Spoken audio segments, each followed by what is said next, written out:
Not at all.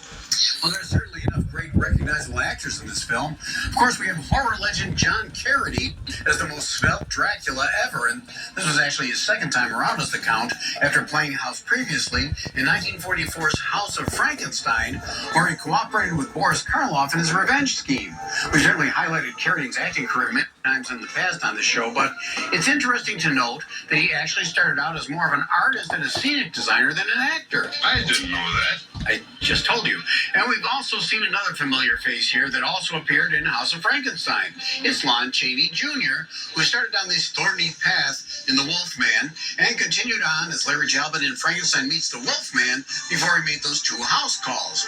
He sported a similar little mustache like he has in this film in Son of Dracula, but this is the only Universal horror film in which his character Larry Talbot has a mustache.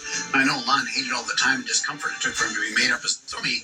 Do you think the mustache would time off having all the werewolf hair applied to be the Wolfman? Well, no, it's not that.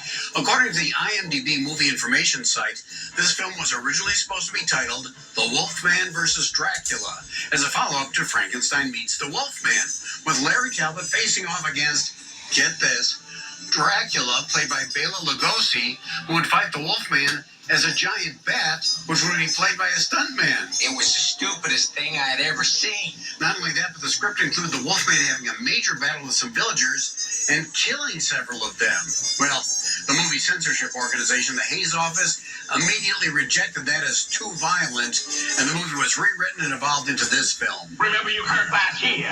And although this film is a follow-up to House of Frankenstein, there's no explanation whatsoever for Larry Talbot and Count Dracula being alive and well after both of them were killed in the previous movie. Me, I don't explain nothing. And this was also the final film Lon Chaney Jr. made, right after his last Inner Sanctum movie, Pillow of Death, for Universal as part of his original contract with the studio.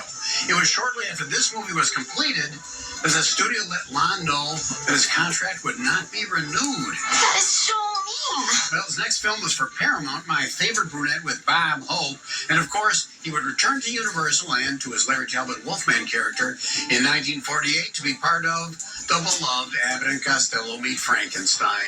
Good to see you back. I started to get a little concerned here. We'll tell you about more of the cast later on, but now we'd like to add in some ads. Are you ready? Okay, everybody grab a scotch and wire, and here we go.